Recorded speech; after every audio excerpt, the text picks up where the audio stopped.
ভদ্রলোক এই দৃশ্য দেখে তার আর পা চলল না, স্থাণুর মতন দাঁড়িয়ে পড়ল। মুখ দিয়ে একটা অস্ফুট আওয়াজ বেরিয়ে এলো, বাঁচাও! আর এটাই তার পক্ষে কাল হলো। সময়টা 2009 সাল। উত্তরপ্রদেশের পিলভিট রিজার্ভ ফরেস্ট তৈরি হয়েছে 2008 সালে। তার 1 বছর পরের ঘটনা। এখানে প্রায় 70টিরও বেশি বাঘ, চিতাবাঘ ইত্যাদি রয়েছে এবং বারংবার বিভিন্ন সময় মানুষকে বাঘের আক্রমণের জন্য এই অভয়ারণ্যটি অত্যন্ত সুপরিচিত একটি নাম হিসেবে ভারতের বন্যপ্রাণী পর্যবেক্ষকদের মনের মধ্যে একটা স্থায়ী নাম তৈরি করে নিয়েছে। এই অরণ্যের বাঘ প্রায়শই মানুষকে হয়ে ওঠে। আজকে আমি তোমাদের যে গল্পটি বলতে চলেছি এক নৃশংস ঘটনা বলতে পারো। পিলভিট জঙ্গলটা যেখান থেকে শুরু হলো তার ঠিক গায়ে ইন্ডিয়ান অয়েলের একটা ছোট্ট পেট্রোল পাম্প আছে, নিতান্তই ছোট। ওই সড়ক দিয়ে সবসময় বাস, ট্রাক, গাড়ি যাতায়াত করে এবং তাদের হয়তো বিশেষ প্রয়োজনে তারা ওই পেট্রোল পাম্প থেকে তেল ভরে আবার চলে যায়। ওখানে কেউ বিশেষ দাঁড়ায় না, দাঁড়ানোর দরকারও পড়ে না, কারণ পেট্রোল নেবে চলে যাবে, এরা দাঁড়ানো কি আছে। আর ওই পেট্রোল পাম্পে কাজ করে একটি ছেলে, মোটামুটি 27-28 বছর বয়স। ও একাই মোটামুটি থাকে আর রাতের দিকেও একাই ডিউটি থাকে। তো যেদিনকার ঘটনা বলছি সেদিনও ওই ছেলেটা রাত্রে একাই ডিউটি দিচ্ছিল। সন্ধ্যে 7টায় সে ডিউটিতে জয়েন করেছে। তার আগে যে ছেলেটি ডিউটি করছিল সে তখন ওখান থেকে চলে গেছে, নিজের বাড়ি ফিরে গেছে। এবার ও ওইখানে চেয়ার পেতে বসে, পেট্রোল পাম্পে লাইট জ্বলছে, ইলেকট্রিক লাইট, তার নিচে চেয়ার পেতে বসে ও চুপচাপ রাস্তার দিকে তাকিয়ে আছে। কোনো গাড়ি ঘোড়া যদি আসে সেই দিকেই লক্ষ্য রাখছে আর কি। ধীরে ধীরে চারিদিকে গভীর অন্ধকার নেমেছে। যত রাত বাড়ছে তত গাড়ি ঘোড়া কিন্তু কমে আসছে। এর মাঝে দু একটা হাইওয়ে দিয়ে ছুটে যাওয়া ট্রাক বা ছোটোখাটো গাড়ি সেখানে এসে থেমেছে। সে তাদের তেল ভরে দিয়েছে অত্যন্ত যত্ন সহকারে এবং তারা বেরিয়ে গেছে। ওই যখনই কোনো গাড়ি এসে দাঁড়াচ্ছে তার হেডলাইটের আলোয় চারদিকটা বেশ আলোকিত হয়ে যাচ্ছে, কিন্তু একটা গা ছমছমে পরিবেশ, কারণ চারিদিকে তো জঙ্গল ঘেরা। সেখান থেকেই তো শুরু হলো গভীর অরণ্য। আর বেশি সময় কেউ ওখানে দাঁড়াচ্ছে না। আর ছোট্ট একটা পেট্রোল পাম্প, কতক্ষণই বা লাগে, ওখানে তো আর গাড়ি ঘোড়ার লাইন পড়ে না, ঝটপট তেল ভরছে বেরিয়ে যাচ্ছে। এই করতে করতে প্রায় রাত 8:30 মতো বাজে। একটা মোটর সাইকেল এলো, মোটর সাইকেলে দুটি ছেলে বসে। তারা এসে ছেলেটিকে তেল ভরে দিতে বললো। ছেলেটি তেল ভরে দিল, তারাও মোটর সাইকেল নিয়ে বেরিয়ে চলে গেল। এরপর ঝাড়া প্রায় 2 ঘন্টা চুপচাপ শুনশান, কোথাও কোনো আওয়াজ নেই, শুধু জঙ্গল থেকে নানা রকম জন্তু জানোয়ারের ডাক ভেসে আসছে। ছেলেটি কিন্তু চেয়ার নিয়ে ওই ইয়েতে পেট্রোল পাম্পের সামনে লাইট পোস্টের নিচে চুপচাপ বসে আছে, প্রত্যেক দিন যেমন সে বসে থাকে। আশেপাশে কোনো প্রাণীর নড়াচড়াও দেখা যাচ্ছে না। এমন সময় রাস্তায় একটা মারুতি গাড়ি এসে দাঁড়ালো। মারুতি গাড়ি থেকে একটি বেশ চেহারা ভালো মোটাসোটা একটি লোক নেমে এলো। এসে সোজা হাঁটতে হাঁটতে ছেলেটার সামনে হাঁটে দিয়ে এবার ছেলেটাকে বলছে মানে ওদের ভাষাতে, হিন্দি ভাষাতেই বলছে, এখানে আমি বাংলাতেই বলছি তোমাদেরকে। দিয়ে বলছে যে ভাই একবার শিগগিরই এসো তো, আমার গাড়ির না তেল একদম ফুরিয়ে গেছে, একটুও তেল নেই, গাড়ি আর চলছে না, অনেক কষ্টে এই পর্যন্ত নিয়ে এসেছি, তো একটু আমার সঙ্গে হাত লাগাতে হবে, একটু ধাক্কা দিতে হবে গাড়িটা, দিয়ে এই পেট্রোল পাম্পের এই পর্যন্ত আনতে হবে, তারপর তুমি তেল ভরে দেবে, আমি বেরিয়ে যেতে পারবো। ছেলেটিও কোনো এটা সমস্যা হওয়ার কথা নয়, সে খুব উৎসাহের সঙ্গে চলে গেল লোকটির সঙ্গে এবং রাস্তার ধারেই লাল রঙের মারুতি গাড়িটা দাঁড়িয়ে আছে। আর আমি যে সময়ের কথা বলছি এই সময় হচ্ছে 2009 সাল। মারুতি গাড়িটা এবার লোকটা সামনের দিকে, মানে ড্রাইভারের দরজাটা খুলে ঠেলছে আর ছেলেটাকে বলেছে পেছন থেকে ধাক্কা দিতে। সেটা পেছন থেকে ধাক্কা দিচ্ছে। গাড়িটা ধীরে ধীরে পেট্রোল পাম্পে যেখানে তেল নেওয়া হয় ওই পর্যন্ত এলো। চারিদিক নিস্তব্ধ। লোকটা দেখছে যে রাস্তা দিয়ে বাস, ট্রাক 2-1টা যাচ্ছে। তখন কিন্তু সংখ্যা অনেক কমে গেছে, অনেক রাত, তো রাত 10টা, খুব প্রয়োজন ছাড়া কে আর যাবে ওখান দিয়ে তখন। এবার গাড়ির মালিক ভদ্রলোকটি ছেলেটিকে যতটা তেল নেবে প্রয়োজনীয় তেলটা ভরে দিতে বললো। ছেলেটা সঙ্গে সঙ্গে মাথা নেড়ে সম্মতি জানিয়ে টাকাটা নিল। টাকাটা নেওয়ার পর এবার সে যেই তেল দেবার জন্য পেট্রোল পাম্পের যেখান থেকে তেল দেয় হাতলে হাত দিতে যাবে, সঙ্গে সঙ্গে লোডশেডিং, চারিদিক অন্ধকার, কিচ্ছু কিচ্ছু দেখা যাচ্ছে না, মানে ঘুটঘুটে অন্ধকার, বুঝতেই পারছো চারিদিকে জঙ্গল, ওই একটাই যা ইলেকট্রিক লাইট টিম টিম করে জ্বলছিল, বাল্ব। তখন তো এত এলইডি লাইটের এত চল হয়নি, ওই হলুদ যে বাল্বগুলো জ্বলতো ওই বাল্বই জ্বলছিল। যাই হোক, এবার কারেন্ট ছাড়া তো ছেলেটা দেখতে পাবে না, তেলও দিতে পারবে না, কি হবে? দিয়ে ভদ্রলোক তখন খুব চিন্তায় পড়ে গেল, বললো ভাই কারেন্ট তো চলে গেল, চারিদিক তো ঘুটঘুটে অন্ধকার জঙ্গলের ধারে। সেটা বললো কোনো চিন্তা নেই, কোনো ভয় নেই, এখানে আজ এত বছর আমি আছি, রাতেই আমি ডিউটি দিই, এখানে কোনো ভয় নেই আপনার, আপনি চুপচাপ দাঁড়িয়ে থাকুন, ওই পেছনেই জেনারেটর আছে, জেনারেটরের একটা ছাউনি আছে, আমি জেনারেটরটা চালিয়ে আসছি, আলো চলে আসবে, আমি আপনাকে তেল দিয়ে দেবো, আপনি বেরিয়ে যাবেন। বলে আচ্ছা ঠিক আছে, কোনো ব্যাপার। ছেলেটা এবার শীষ দিতে দিতে হাতের টর্চটা জেলে পেট্রোল পাম্পের ঠিক পেছনেই একটা ছাউনি আছে, মানে চারটে লোহার খুঁটি দিয়ে ওপরে একটা টিনের শেড করা আছে রোদ বৃষ্টির থেকে বাঁচানোর জন্য, যে তার ভেতরে জেনারেটরটা রাখা আছে।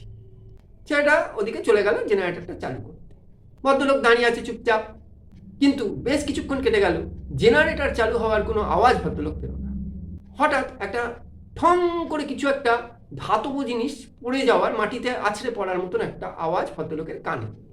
ভদ্রলোক একটু চিন্তায় পড়ে গেল, ব্যাপারটা কি হলো, এতক্ষণ হয়ে গেল না জেনারেটর চলছে, আলো আসছে, না ছেলেটা ফিরছে, অথচ একটা ঠং করে আওয়াজ হলো এত জোরে, এখানে তো কোনো জনমানুষ্যই নেই, তাহলে পরে আওয়াজটা কিসের থেকে হলো? ভদ্রলোক তখন ওইখানে দুবার ছেলেটাকে 2-3 বার ডাকতে লাগলো, ভাইয়া ভাইয়া তুম কাহা হো, জলদি আও, জেনারেটর চালু করো। কোনো আওয়াজ নেই ছেলেটার দিক থেকে। তখন ভদ্রলোক কি করলো, নিজের গাড়ির দরজাটা খুলে গাড়ির ভেতর থেকে টর্চটা বার করলো। টর্চটা বার করে টর্চের আলো যেই ফেলেছে, চারিদিকটা মোটামুটি একটু ঝলমল করে উঠলো, দেখা গেল। এবার ভদ্রলোক টর্চটা জেলে পেট্রোল পাম্প যেখানে আর কি পেট্রোলটা দেয় তার পাশ দিয়ে একটু রাস্তাটা দেখে দেখে যেতে লাগলো, যে যেখানটায় আর কি জেনারেটরের ছাউনি আছে। কাজ পর্যন্ত যেতে হয়নি, একটু এগিয়েছে, টর্চ মেরে ভদ্রলোক দেখে কি এক ভয়ঙ্কর দৃশ্য। একটা বিশাল রয়্যাল বেঙ্গল টাইগার, একটা বিশাল বাঘ চুপচাপ দাঁড়িয়ে আছে, আর ছেলেটা মাটিতে পড়ে আছে, আর ছেলেটা হাত পা নাড়ছে, আর বাঘটা তার মুখের ওপর সমানে থাবা মেরে যাচ্ছে, সমানে থাবা মেরে যাচ্ছে। ভদ্রলোক এই দৃশ্য দেখে তার আর পা চলল না, স্থাণুর মতন দাঁড়িয়ে পড়ল, মুখ দিয়ে একটা অস্ফুট আওয়াজ বেরিয়ে এলো, বাঁচাও। আর এটাই তার পক্ষে কাল হলো। বাঘটা মুহূর্তের জন্য ছেলেটার দিক থেকে মুখ ঘুরিয়ে এই গাড়ির ভদ্রলোকের দিকে তাকালো।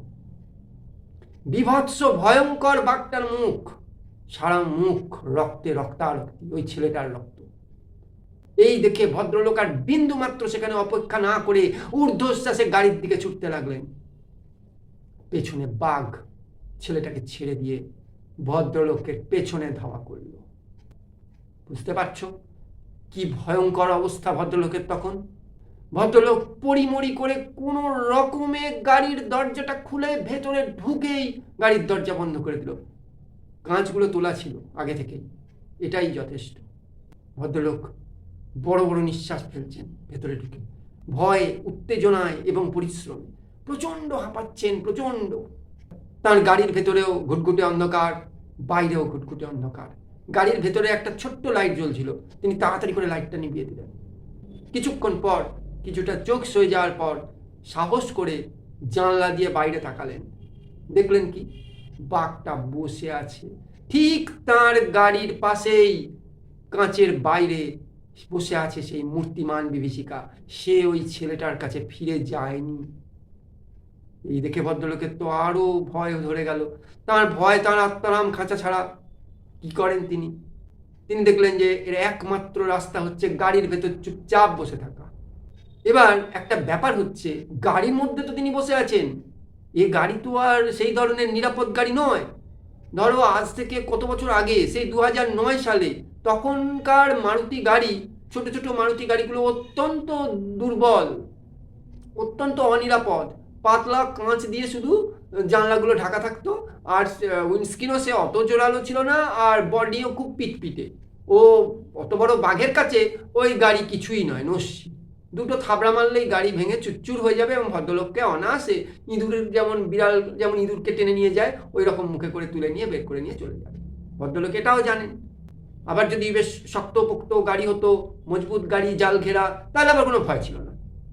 যাই হোক, কিছু করার নেই। ভদ্রলোক চুপচাপ বসে আছেন আর ইষ্ট নাম জপ করছেন। বাঘের মর্জির ওপর নিজেকে ছেড়ে দিয়েছেন। তিনি ঘড়ির দিকে তাকাতেও ভয় পাচ্ছেন। যাই হোক, তাও ঘড়ির দিকে তাকালেন। রাত আরো গভীর হচ্ছে। কিছুক্ষণ বাদেই তিনি বুঝতে পারলেন বাঘটা এবার তার গাড়ির চারদিকে ঘোরা শুরু করেছে। ভয়ঙ্কর বিপদ। বাঘ রাস্তা খুঁজছে গাড়ির ভেতর ঢোকবার।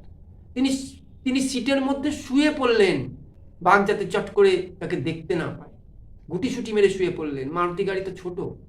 যাই হোক, তিনি তাও চারদিকের দরজা ভালো করে লক আছে কিনা একবার দেখে নিলেন, জানলাগুলো চেক করে নিলেন, গাড়ির সিটের মধ্যে চুপচাপ শুয়ে পড়লেন।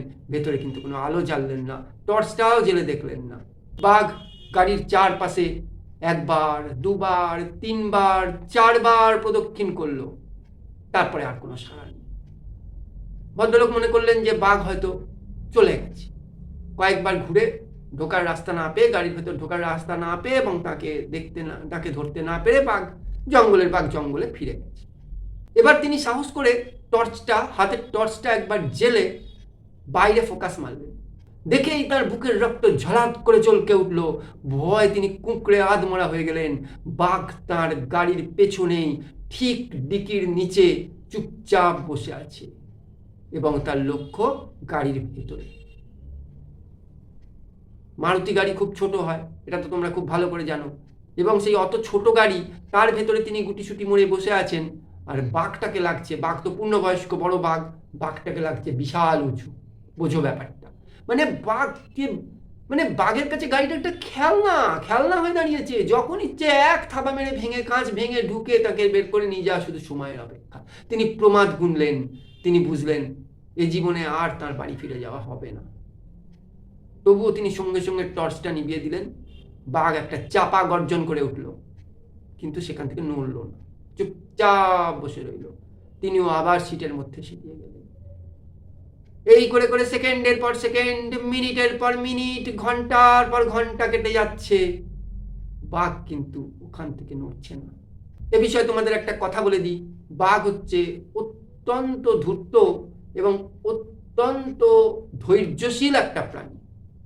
একটা শিকারের অপেক্ষায় বাঘ এক জায়গায় নিশ্চল, নিস্পন্দ, নিস্তব্ধ হয়ে ঘন্টার পর ঘন্টা কাটিয়ে দিতে পারে, ঘন্টার পর ঘন্টা বসে থাকতে পারে। সে আহার নিদ্রা ত্যাগ করে বসে থাকে। এমনকি এও শোনা গেছে শিকারের অপেক্ষায় একই জায়গায় বাঘ 2 থেকে 3 দিন পর্যন্ত বসে থেকেছে। তাহলে তো সামান্য ঘটনা। ভদ্রলোক চুপচাপ গাড়ির ভেতর শুয়ে আছেন। মাঝে মাঝে একটুখানি উঠে কোনো রকমে মাথাটা তুলে দেখে নিচ্ছেন। হ্যাঁ, মূর্তিমান বিভীষিকা ঠিক গাড়ির পেছনে চুপচাপ গাড়ির দিকে তাকিয়ে বসে আছে। এদিকে বাঘটাও, যেটা আমার মনে হয়, ঠিক সাহস পাচ্ছে না যে কিভাবে ভেতরে ঢুকবে। যতই হোক কাঁচ দিয়ে একটা সেপারেশন তো আছে, একটা আড়াল তো করা আছে। ওর কাছে ওটাই যথেষ্ট। ওটা যে ওর এক থাবাতেই ভেঙে যাবে সে বোধটা কিন্তু বাঘটার নেই। কারণ এই অভিজ্ঞতা তার আগে কোনোদিন হয়নি। সে মনে হয় কোনো গাড়ির কাঁচ ভেঙে মানুষ ধরেনি, ওই জন্যে হাত দিচ্ছে, হয়তো কাঁচে হাত দিয়েছে, দিয়ে শক্ত শক্ত লেগেছে, কোনো রকম সেখানে থাবা চালাতে পারেনি, নৌকের আঁচড় বসাতে পারেনি। ওই জন্য সে সুযোগের অপেক্ষায় করছে যে ভদ্রলোক গাড়ি থেকে নামবে আর ও সাথে সাথে তার উপর ঝাঁপিয়ে পড়বে। বোঝো তাহলে কতটা ধূর্ত এবং কতটা সুযোগ সন্ধানী হলো বাঘ। তবে এ ব্যাপারে ভদ্রলোকেরও প্রশংসা করতে হয়। তিনিও যথেষ্ট বুদ্ধিমান এবং একটু হলেও সাহস সঞ্চয় করেছেন। যদিও তোমরা বলবে যে সাহস সঞ্চয় না করে কি করবেন, যে তার তো কোনো অপশন নেই, তার তো কোনো রাস্তা নেই। বাঁচতে হলে একমাত্র গাড়ির ভেতরেই বসে থাকতে হবে। কারণ নামা মানেই বিপদ, বাঘের মুখে গিয়ে পড়া, নিজেকে স্বেচ্ছায় বাঘের কাছে উৎসর্গ করা।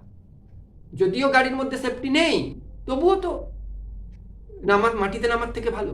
তিনি সে রাস্তাটাই বেছে নিয়েছেন এবং তার বুদ্ধি কোনখানে, তিনি বসে না থেকে, বাঘের চোখের সামনে সবসময় তার চোখের সামনে মুখের সামনে বসে না থেকে তিনি ঘাপটি মেরে সিটের আড়ালে চলে গেছেন, যার জন্য বাঘ তাকে দেখতে পাচ্ছে না সবসময়। আর দেখতে পাচ্ছে না বলে ব্যাপারটা ঠিক বুঝেও উঠতে পারছে না যে কি হচ্ছে। ওই জন্য সে সুযোগের অপেক্ষা করছে। অনেকক্ষণ এভাবে থাকার পর ধীরে ধীরে ভোরের আকাশ যেন একটু পরিষ্কার পরিষ্কার ভাব আসছে। জঙ্গলে পাখিদের ঘুম ভেঙে গেছে, অর্থাৎ এবার ভোর হবে। গাছে গাছে পাখিরা ডাকতে শুরু করেছে। তিনি বুঝলেন ভোর হতে বা সকাল হতে খুব একটা দেরি নেই, অর্থাৎ হয়তো এবার বিপদ কেটে যেতেও পারে। তবুও তিনি গাড়ি থেকে নামলেন না। আস্তে আস্তে ভোর হয়ে এলো, পূবের আকাশ লাল হয়ে সূর্য উঠল। তিনি গাড়ির চারপাশে তাকিয়ে বাঘের কোনো চিহ্ন দেখতে পেলেন না। তিনি তাও গাড়িতে বসে রইলেন, নামলেন না। কথায় বলে না, সাবধানের মার নেই। বাঘ কোথায় ঘাপটি মেরে বসে আছে তার তো ঠিক নেই। তিনি দেখতে পাচ্ছেন না, কিন্তু বাঘ হয়তো তাকে দেখতে পাচ্ছে। যাই হোক, তিনি সাহস করে আর নামতে পারলেন না। চুপচাপ গাড়ির মধ্যে তাও বসে আছেন। এরপর আস্তে আস্তে রাস্তায় লোক চলাচল শুরু হলো। তিনি তখন সাহস করে গাড়ি থেকে নামলেন। আগেই চারপাশটা ভালো করে দেখে নিলেন। তখন তো দিনের আলো ফুটে গেছে, যে না, বাঘ কোথাও দেখা যাচ্ছে না। তিনি তখন খুব চেঁচামেচি করছেন। রাস্তা দিয়ে তখন লোক যাচ্ছে, ওইখান থেকে লোকজন দু চারজন করে ওখানে এলো। তাদেরকে সব ঘটনা বললেন।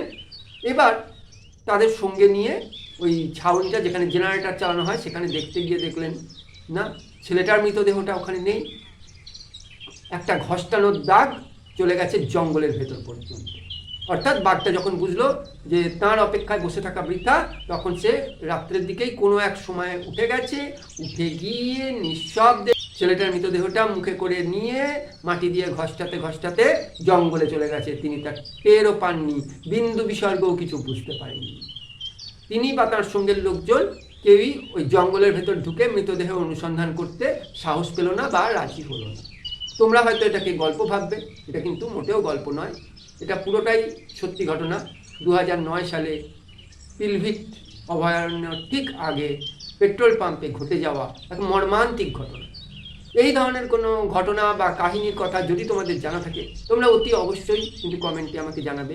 আর গল্পটা কেমন লাগলো বা এই ধরনের গল্প তোমরা আরও চাও কিনা, সেটাও অবশ্যই আমাকে কমেন্টে জানিও।